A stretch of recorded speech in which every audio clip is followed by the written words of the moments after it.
열왕기하 11장 1절에서 3절 합독하겠습니다.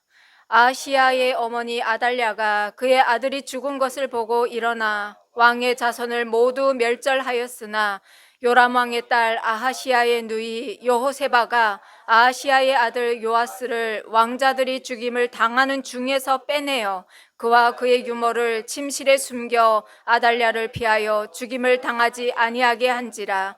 요아스가 그와 함께 여호와의 성전에 6년을 숨어 있는 동안에 아달랴가 나라를 다스렸더라. 아멘. 오늘은 남유다를 보려고 하는데 아합 가문이 북방에서 이렇게 바알 가문으로 이렇게 진멸이 되는데 이제 그 잔뿌리가 남아있다는 거예요. 그 잔뿌리가 어디냐고 봤더니 정말 놀랍게도 남유다입니다. 남유다. 그 남유다로 시집간 아합과 이세벨의 딸인 아달랴가 이 남유다의 여호람과 결혼을 해서 그래서 그 백성들을 미혹했는데, 미혹한다는 것은 여호와 신앙이 진짜인지 바알 신앙이 진짜인지, 그때는 농경사회니까 하나님이 비를 주시는지 바알이 비를 주는지 헷갈리게 한다는 거예요. 그래서 하나님께서 이걸 너무너무 싫어하시니까 어떻게 했습니까? 예후의 쿠데타를 일으켜서 그 왕족들을 다 죽였습니다. 북이스라엘 왕족만 죽인 게 아니라 남유다에서 병문안을 갔던 여호람의 형제들까지도 다 죽여버리는, 그리고 또 누구도 죽입니까? 아하시야의 형제들도 다 죽여버리는 이런 일들을 합니다. 이때 누가 죽습니까? 아하시야가 죽는 거예요. 남유다의 아달랴의 아들 아하시야가 죽었습니다. 자, 자식의 시신을 마주한 어미라고 하면 이제 우리가 마땅히 생각하는 반응 같은 게 있습니다. 자식을 앞세운 부모의 그 몸부림 같은 거 있지 않습니까? 그런데 오늘 성경을 보니까 이 아달랴가 우리가 예상하는 그 반응과는 전혀 다른 방향으로 가고 있습니다. 전혀 다른 방향으로. 그래서 어떤 반응입니까? 오늘 1절 말씀해 보니까 아하시야의 어머니 아달랴가 그의 아들이 죽은 것을 보고, 그 시신을 본 거예요. 보고 일어나서 그 자리를 박차고 나가서 왕의 자손을 모두 멸절했다라고 기록합니다. 일반 사람이라고 하면 이럴 수 있습니까? 이런 반응은 나올 수 없어요. 나올 수 없어요. 그리고 여기에서 왕의 씨를 멸절했다는 것은 메시아가 나올 다윗 왕조를 멸절했다는 겁니다. 북이스라엘 같은 경우는 이 군사 정변을 통해서 계속 왕조가 바뀌었잖아요. 그런데 이 남유다는 하나님께서 다윗 왕조에게 약속하신 그 언약 때문에 왕조가 안 바뀝니다. 다윗 왕조로 계속됩니다. 사무엘하 이 7장 16절에 보면 하나님께서 다윗에게 어떤 약조를 해주시냐면요, 내 집과 내 나라가 내 앞에서 영원히 보존되고 내 위가, 왕위를 말합니다. 위가 영원히 견고하리라. 이 말씀 때문에 남유다에는 왕조가 바뀌지 않습니다. 그러니까 아달랴의 이 반응은 인류를 죄로부터 구원하고 참된 안식을 베푸시려고 하시는 그 하나님을 대적하고 나오는 하나님의 계획을 지금 끊으려고 하는, 우리 현상으로 볼 때는 아달랴의 악한 행위로 보이지만 아달랴의 그 악한 마음에 들어가 있는 사단의 계략인 거죠. 메시아의 약속을 성취할 다윗 왕조를 제거하려고 하는 사탄의 계략입니다. 그래서 우리는 신약에도 말씀하지 않습니까? 우리의 싸움은 육의 싸움이 아니라고, 영의 싸움이라고.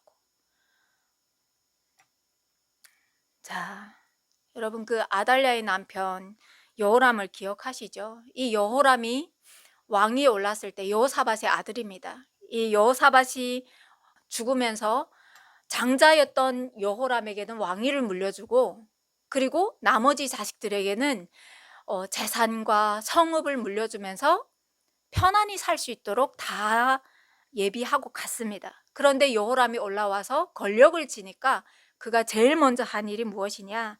자기 형제들을 죽이고 그들을 따르는 그 고관들을 죽이는 일을 제일 먼저 합니다. 그래서 다윗의 왕조가 여기에서 한번 희청하는 거예요. 왕씨가 한 번에 아달랴가 죽인다고 해서 다 죽지 않는단 말이에요. 그래서 이때 여호람이 한 번 절반을 죽입니다. 그러고 나서 남유다까지 바알 신앙으로 막 이렇게 무리를 지니까 예후를 통해서 하나님이 또 절반을 죽입니다. 그러고 나서 아달랴가 이번에 일어나서 자기 왕손을 다 죽이는 겁니다. 그런데 다 죽으면 큰일이잖아요. 다 죽으면 큰일이잖아요. 하나님께서 하실 일들이 있는데, 그래서 이거는 일반적인 사건이 아닙니다. 눈으로 보기에는 아달랴가 자기의 왕손들을 다 죽였구나 라고 볼 수 있지만 이건 큰 사건입니다. 북이스라엘에서 예후를 통해서 오므리 왕조인 아합을 멸절시키면서 바알 숭배에게 빠진 자기 백성을 구원하신 하나님의 그 선하심과, 그리고 무너진 집안, 아달랴 입장에서는 무너진 집안이지 않습니까? 그 집안을 다시 남유다에서 재건하려고 하는 그 아달랴를 통해서, 그 사악한 마음을 통해서 메시아 오시는 길을 끊으려고 하는 사탄과의, 어찌 보면 하나님과 사단의 지금 싸움인 거죠. 그렇지만 여러분, 우리가 믿고 신뢰하고 또 의지하는 그분이 어떤 분이십니까? 사단도 하나님으로부터 이렇게 창조된 그런 존재지 않습니까? 그러니까 이 열국을 통치하시는 그 조물주께서 이제부터 일을 하십니다. 하나님께서 그 다윗의 등불을 보호하시기 위해서 누구를 쓰시냐? 대제사장 여호야다의 가정을 들어 쓰시는 겁니다. 이거 하나님 하시는 일들을 가만히 들여다보면 정말 이게 신앙생활에 신심이 나고요. 그리고 기쁨이 넘치고, 그리고 막연한 무엇을 잡는다는 생각이 아니라 확실한 믿음을 갖고 신앙생활을 하게 되어 있습니다. 자, 그래서 어떻게 쓰느냐 하고 봤더니 요람 왕의 딸이자 아하시아의 누이인 여호세바가 요아스 왕자를 아달랴같이 막 왕자들을 죽이는 가운데서 가로채서 그 유모와 함께 침실에 이렇게 감추는 일을 합니다.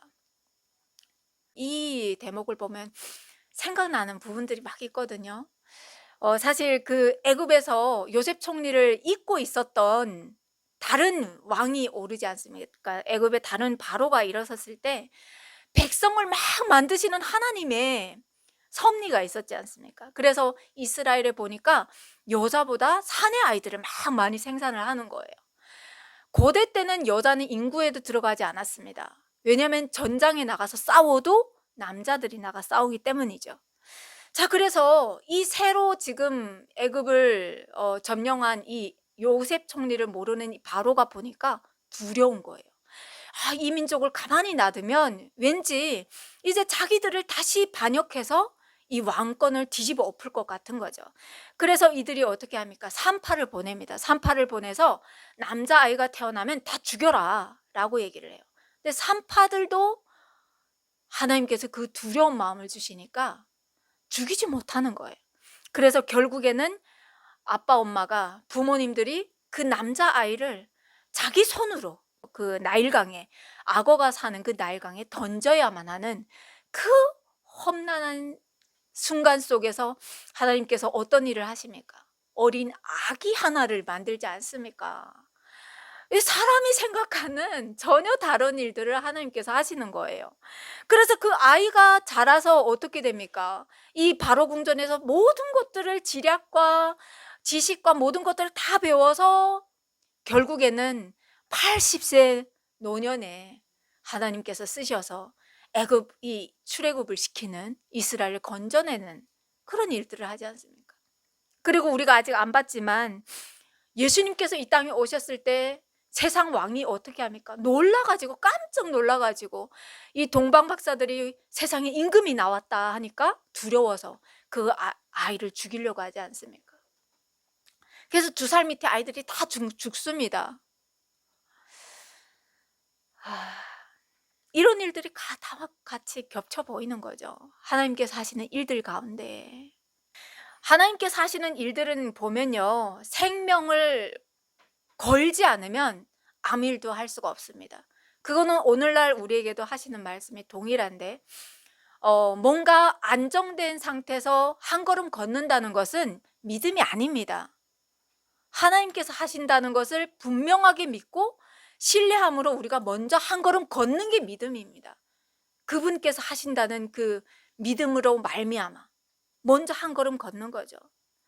그러니까 이 여호세바도 한 걸음 걸은 겁니다. 자기 생명을 던지고 걸은 겁니다.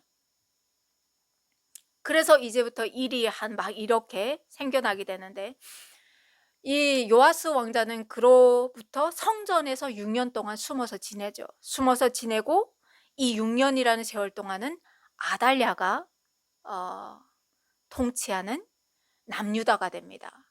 그러니까 다윗의 왕조가 잠깐 끊긴 거예요.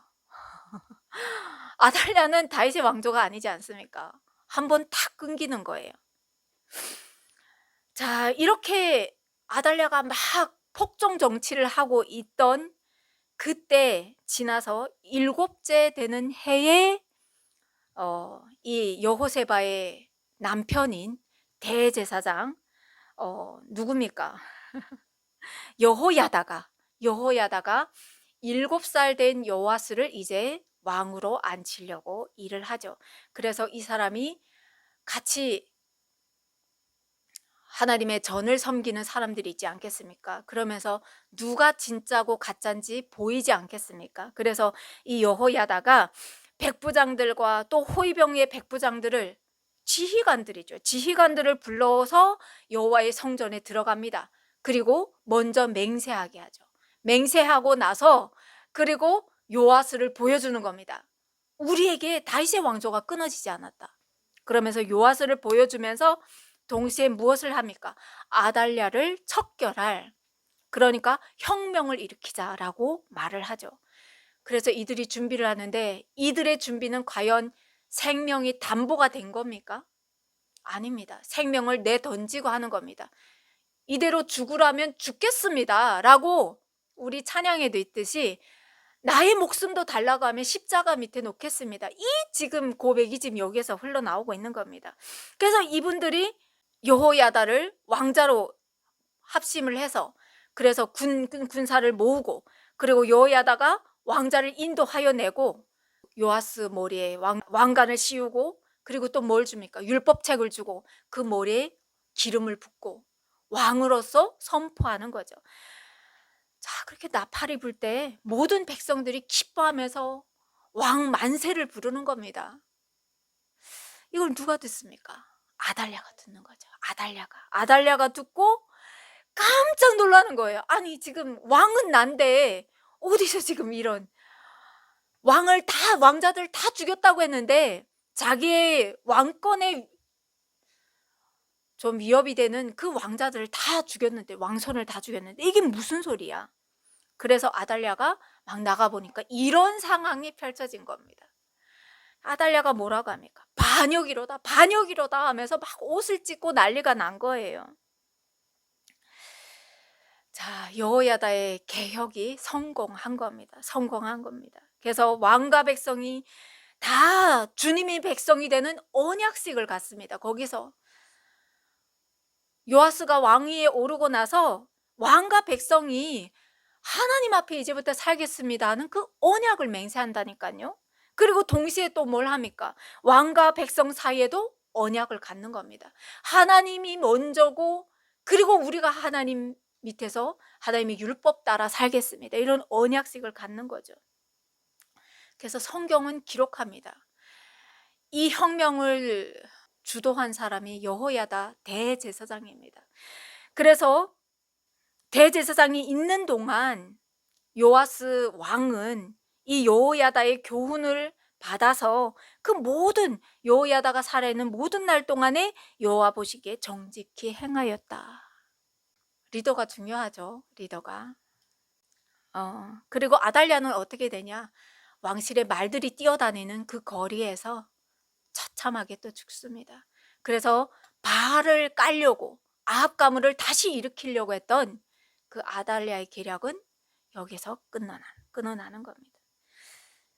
자, 그런데 여기에서 우리가 하는 성경은 기록할 때 분명한 의도를 갖고 기록합니다.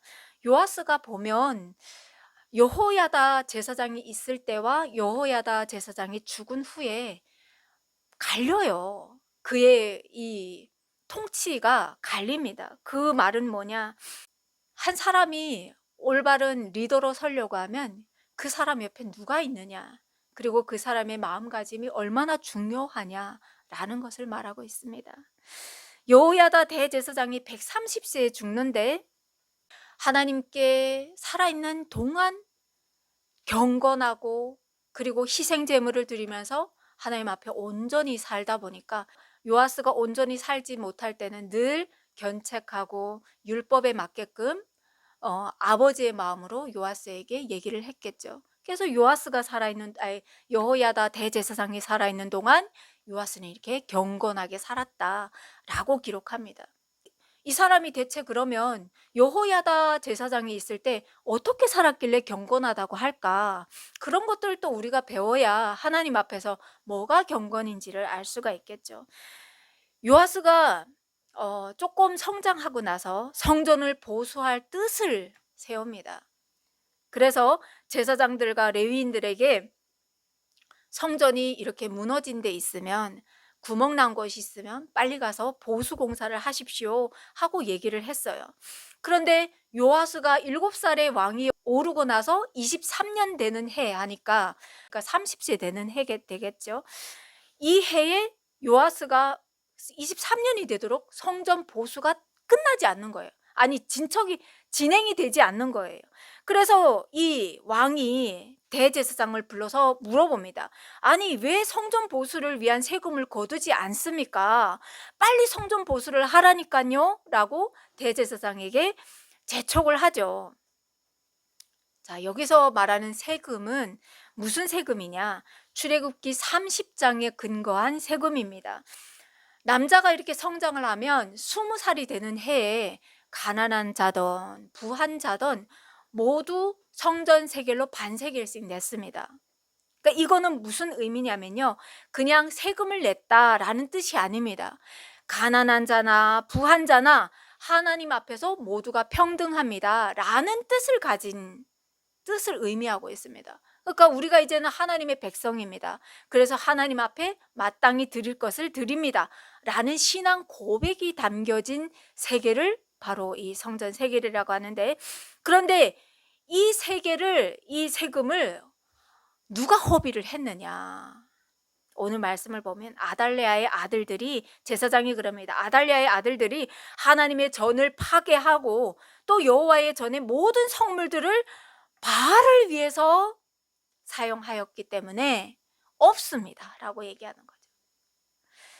그래서 이 말을 들은 이 요아스 왕이 어떻게 하냐면요, 지혜롭죠. 하나님 앞에 살면 이게 지혜입니다. 어떤 지혜인지 보십시오. 한 궤를 만들어서 성전 문 밖에 두고 유다와 예루살렘에 공포하여서 하나님의 종 모세가 광야에서 이스라엘에게 정한 세를 여호와 앞에 바쳐라 라고 공표를 합니다. 그러니까 성전을 드나드는 사람들이 하나님 앞에 이 세금을 내는 겁니다.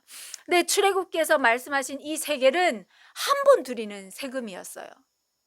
그런데 성전 앞에 이런 궤를 만들어서 놓으니까 사람들이 오갈 때마다 하나님 앞에 우러나는 그 마음을 계속 넣는 겁니다. 그래서 이 세금이 얼마나 많이 걷어졌는지, 대제사장 여호야다가 이 성전 보수도 다 마치고요, 또 백성들이 얼마나 많이 들었는지 그 남은 돈으로 성전에서 쓸 그릇까지도 만듭니다. 그리고 하나님 앞에 이 대제사장이 얼마나 기뻤겠습니까? 그래서 여호야다가 하나님 앞에서 신실하게 헌신하면서 또 그가 살아있는 여러 날 동안 하나님 앞에서 이 항상 번제를 드리면서 감사의 제사로 하나님 앞에 나갔다는 겁니다. 하나님께서 이 여호야다를 얼마나 기뻐하셨냐면요, 이 사람이 130세에 죽었는데 어떤 데 묻히냐면요, 왕의 묘실에 묻힙니다. 그리고 우리가 뒤에 가서 보겠지만 요아스 왕은 왕의 묘실에 들어가지 못합니다. 그럼 진짜 왕이 누굽니까? 여호야다인 거죠. 하나님 앞에 충성을 하니까 하나님께서 죽어서까지도 이 사람을 이렇게 높입니다. 자, 그러면 이때쯤에 북이스라엘에는 또 어떤 일들이 있는지 보겠습니다. 예후의 아들 여호아하스가 사마리아에서 왕이 되어서 17년을 다스립니다. 예후, 우리가 잘 아는 아합 가문을 멸절시킨 그 가문이죠. 그래서 예후의 아들이 이제 왕이 됐습니다. 그래서 17년을 왕이 됐는데, 예후가 아합 집안을, 오므리 왕조를 멸족시키면서 하나님께서 4대까지 왕위를 허락하셨죠. 그러면 왜 예후는 다윗 왕조처럼, 남유다처럼 영원한 왕조를 약조받지 못했을까? 이거 우리 알아야 되지 않아요? 알아야 되지 않아요? 성경 말씀을 여러분 보시면 예후가 바알 신전을 다 부수고 바알 숭배자들을 다 죽이고 이런 일들을 해서 하나님의 마음을 시원케 하는 일을 했는데 여로보암의 길에서 떠나지 못하였더라라고 말합니다. 이건 뭐냐면요, 여로보암의 길 하니까 우리가 또 여로보암의 길이 뭔지 알아야 되지 않겠습니까? 이건 누누이 계속 언급되는 말입니다. 성경은 복잡한 것을 말하지 않습니다. 우리가 아는 거예요. 근데 놓지 못하는 거예요. 그래, 그게 뭔지 보겠습니다. 북이스라엘의 초대왕 여로보암, 그 여로보암은 백성들이 예루살렘에 있는 성전에 희생 제사를 드리려고 올라가면 그 마음이 유다 왕에게로 돌아설 것을 염려하여서 온전히 순종하지 못했다라고 성경은 기록합니다. 그래서 여로보암은 어떻게 합니까? 자기 마음대로 절기를 정하고 레위인이 아닌 일반 사람을 제사장으로 삼고, 그리고 결국 제사장들을 다 내쫓아서 남유다로 다 내려오는 이런 일들이 있었습니다. 북이스라엘은 그래서 어떻게 됩니까? 우상 숭배하게 되고요. 그리고 이 잘못된 제사를 드리는 겁니다. 여호와 제단에 가서 드려야 되는데 금송아지 제단에 가서 예배를 드리는 이런 일들. 누구 때문에요? 여로보암 때문에. 자기의 권력을 유지하기 위해서 지금 하나님의 백성들을 미혹하는 일을 한 겁니다. 그리고 어떻게 합니까? 세상적인 의미의 절기와 같은 악한 제도를 물려받아서 결국에는 보면 아수르에 멸망하게 됩니다.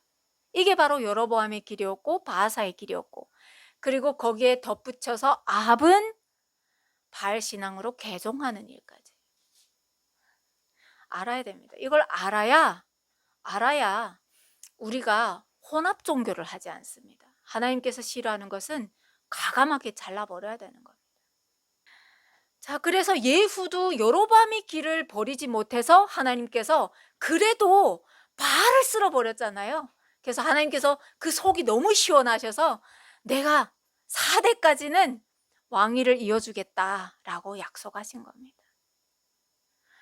그때 이 사람이 온전히 정말 하나님 앞에 온전히 엎드려서 세상과 여호와 신앙 사이에서 두 발 걸치지 않고 내 왕위를 먼저 생각한 것이 아니라 하나님의 나라를 먼저 생각해서 백성들을 예루살렘, 하나님께서 정하신 그 예배 장소로 보냈다고 하면 아마 어떻게 역사가 바뀌었을지 모릅니다. 자, 그러고 나서 예후의 아들도 올라왔지만 17년을 다스리는 동안 그도 똑같이 여로보암의 길에서 돌이키지 못합니다. 그래서 이 사람이 죽고 나서 그러니까 짤막짤막하죠. 길지 못합니다. 이 남유다는 보면 뭐 한 번 오면 40년 막 이렇게 가는데 예후의 집안도 보면 16년, 17년, 16년 이렇게 짤막짤막하게 갑니다. 이렇게 이스라엘을 향해서 하나님께서 다시 노하게 되시는데, 그 노하시는 이유는 왜입니까? 하나님만이 이 이스라엘의 왕이시고 신정 통치하시는 그 나라지 않습니까? 그래서 열국에 하나님을 선포하는 그 제사장적인 사명을 갖고, 장자적 사명을 갖고 선 나라가 이스라엘인데, 그런데 하나님 앞에 온전히 순종을 못하는 거예요. 그래서 어떻게 합니까? 북이스라엘을 아람 왕 하사엘의 손과 그의 아들 베나닷의 손에 이렇게 넘깁니다.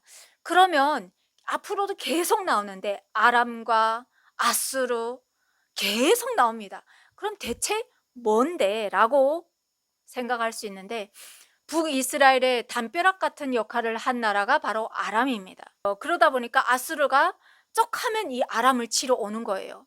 뭘 하려고요? 노략하려고. 그래서 오는데 이 아수르라는 나라는 여러분이 잘 아시겠지만 굉장히 지독한 나라입니다. 이 나라는 와서 그냥 잡아가는 데서만 그치는 것이 아니라 그 나라 사람들을 잡아서 다른 나라로 이주시켜 버려요. 민족을 아예 바꿔버리는 겁니다. 그럼 민족이 바뀌어지면 서로 이렇게 통혼을 하지 않겠습니까? 결혼을 하지 않겠습니까? 그러면 다른 말을 쓰는 엄마하고 결혼한 그 아이는 정체성이 있습니까? 불분명하죠. 민족성을 말살하는 일을 합니다. 마치 일제가 우리나라에 들어와서 그걸 하지 않습니까? 창씨 개명을 하지 않습니까? 한글을 지워버리는 일을 한다고요. 그러면 나중에 일본말로 계속 이름을 부르고 그러다 보면 내가 일본 사람인지 한국 사람인지 내가 뭘 위해서 싸워야 되는지 다 잊어버리는 거예요. 아수르가 이런 민족 말살 정책을 했던 그런 제국주의였습니다. 그러니 한 번 들어오면 잔인하게 벗겨가는 거예요. 그러던 아수르였는데 이 아수르가 한동안 잠잠해집니다. 그래서 아람이 이때다 하고 북이스라엘과 블레셋을 치기 위해서 집중하던 때였죠. 이때 하나님께서 북이스라엘을 손을 보셔야 되니까, 그러니까 아수르를 잠잠케 하시고 아람을 들어서, 아수르는 너무 지독하니까 그나마 덜 잔인한, 그래도 부모니까 마음이 아파서 그래서 아람을 들어서 북이스라엘을 때리려고 하는 거죠. 여러분, 이런 관계는 하나님을 한번 생각해 보세요. 이런 관계는 부모와 자식 관계 아니면 절대로 일어날 수 없는 일이에요. 일반적으로 여러분 생각해 봐요. 나에게 사기를 치고 거짓말하고 약속도 지키지 않고 이런 사람이라고 하면 여러분 상대합니까? 안 하죠. 안 하죠. 그 사람하고는 말도 섞지 않고 숨도 같이 안 쉬려고 하는 게 세상사 아닙니까? 그러면 여러분 하나님을 생각해 보십시오. 하나님을 계속 등지고 자기 권력을 위해서, 자기 명예를 위해서 애쓰는 그런 사람들을 보면서 끝끝내 참으시고 돌아올 때까지 참으시고, 그러면 하나님과 이스라엘의 관계는 대체 무슨 관계입니까? 하나님께서 이스라엘을 세우지 않으셨다고 하면 인내할 이유가 있냐는 거죠. 오늘날 예수님의 그 십자가 보혈로 인해서 우리가 하나님과 그런 관계가 됐습니다. 하나님의 마음을 아프게 하고 갈기갈기 찢기도 하지만 그럼에도 불구하고 버리지 못하시고, 내 새끼니까 버리지 못하는 거예요. 버리지 못하시고 올 때까지 인내하시고 참으시고 결국에는 자기 독생자 아들까지 내어주시는 그 아버지의 사랑이라는 것을 성경은 말씀하고 있습니다. 자, 지금 이때 일어난 일들이 남유다에서는 요아스 왕이 성전을 막 보수하고 이럴 때 북이스라엘에는 또 이런 일들이 막 일어났던 겁니다. 그런데 여호야다 대제사장이 죽었어요. 죽고 나니까 자, 옆에서 잔소리하는 사람이 없어졌잖아요. 요아스 왕이 생각해 보니까 이제 잔소리하는 사람이 없어요. 그래서 이제는 나 이제 스스로 이제 나이도 있고 하니까 뭐든지 할 수 있겠다라고 생각했는지는 모르겠지만 이때 마침 누가 나오느냐면요, 유다 방백들이 요아스 왕에게 나오는 거예요. 근데 나와서 성경은 그냥 짤막하게 기록합니다. 그들이 요아스에게 나와서 절을 하였다라고 얘기를 합니다.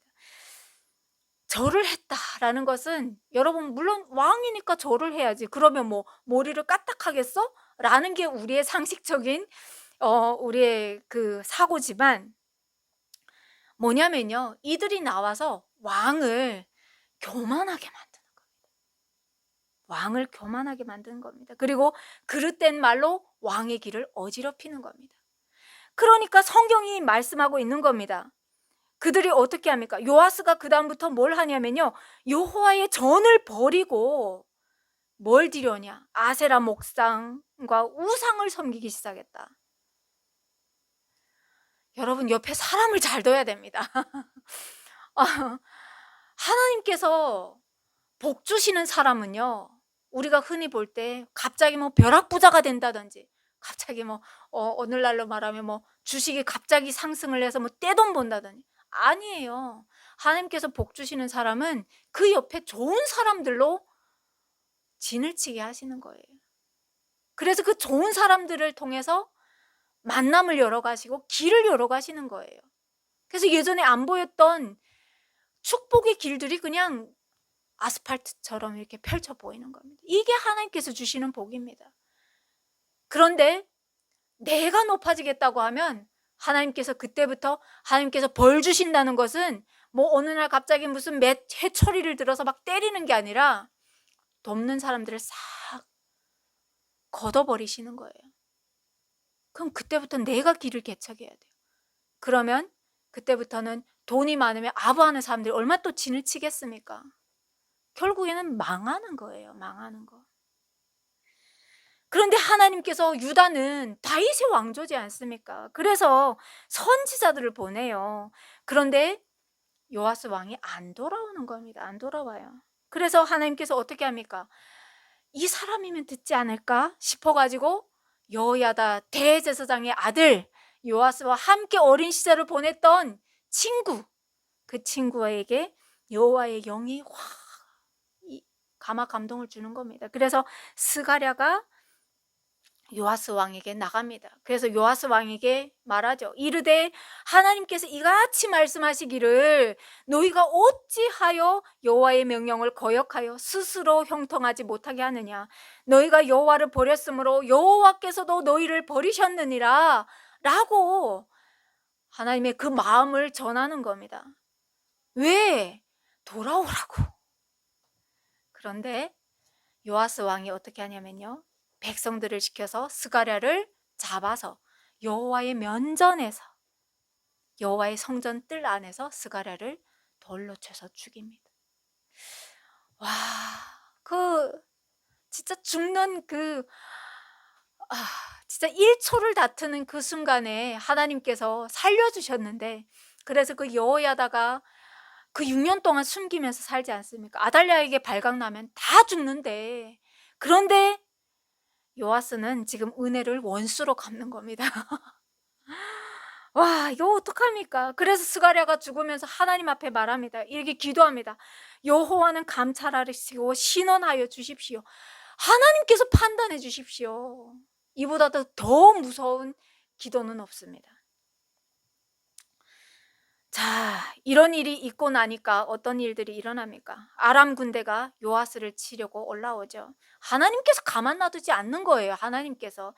그래서 아람 군대가 요아스를 치려고 올라오는데, 이들이 적은 무리를 갖고 올라왔는데 하나님께서 넘겨주시니까 큰 무리도 단숨에 아람의 손에 넘어갑니다. 그 이유를 성경은 분명히 말씀하시는데, 유다 사람들이 그들의 조상들의 하나님 여호와를 버렸기 때문에 그들을 하나님께서 보호하시던 그 보호막을 확 벗어 던지신 겁니다.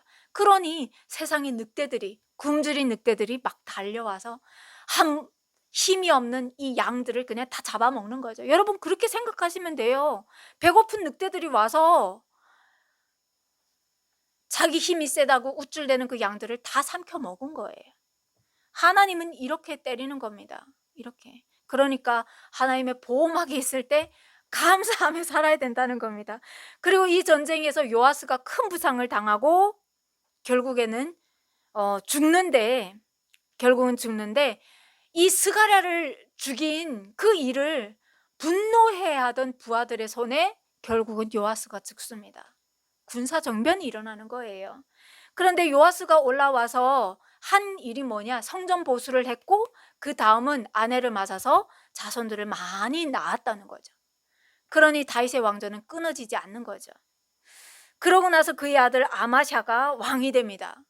여러분, 오늘 이 말씀을 보면서 여러분이 생각한 것은 무엇입니까?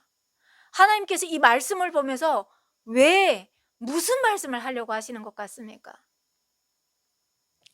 다윗의 집안을 그 약속하신 대로 끝까지 붙드시는 그분이 우리가 믿는 하나님이라는 겁니다. 하나님께서 말씀하셨잖아요. 예수를 믿는 자마다 하나님과 끊어진 그 관계를, 그 다리를 놓으신 분이 예수님이시잖아요. 그래서 예수를 믿는 자마다 다 하나님께로 간다. 그 약속을 그러면 하나님께서 지키신다는 말씀을 하고 있는 겁니다. 그래 실망할 필요가 없지요. 그리고 또 오늘 이렇게 하나님을 거역하고 나오는 이 무리들을 보면서 무슨 생각을 하십니까? 야, 하나님 앞에 있을 때 영원히 하나님의 그 보호막에 있어야겠구나 하는 생각이 들지 않습니까? 저는 말씀을 보면서 그런 생각을 많이 합니다. 세상에 그 어떤 부귀와 영화 이런 것들도 우리가 찾는 것이 없구나. 그 안에는 오직 하나님 앞에 있을 때 평안이 있고 화평이 있고, 그리고 세상 사람들이 모르는 부귀와 영화가 다 이 안에 있구나. 하나님께서 우리에게 주시는 것들이구나. 한 주가 시작되는데 여러분, 다른 데 가서 기웃거릴 필요가 없습니다. 하나님 앞에 감사하며 사십시오. 하나님 앞에 감사한다는 것은 눈을 뜨면서 내 호흡을 주관하시는 그 하나님 앞에 감사 고백하면서, 하나님 오늘도 하나님이 저와 함께 하신다는 것을 알게 해주세요. 어린아이처럼 기도하는 거 있잖아요. 알게 해주세요. 하나님이 지금 저를 붙들고 있다는 것을 하나님 오늘도 체험하게 해주세요. 이러면 하나님은 부모잖아요. 우리가 자식을 키워봐서 알잖아요. 자식이 이쁜 짓 하나만 하면 막 뭐 다 부어주고 싶은 게 부모 마음 아닙니까? 그렇게 한 주를 기쁨으로 하나님과 동행하는 저와 여러분이 됐으면 좋겠습니다.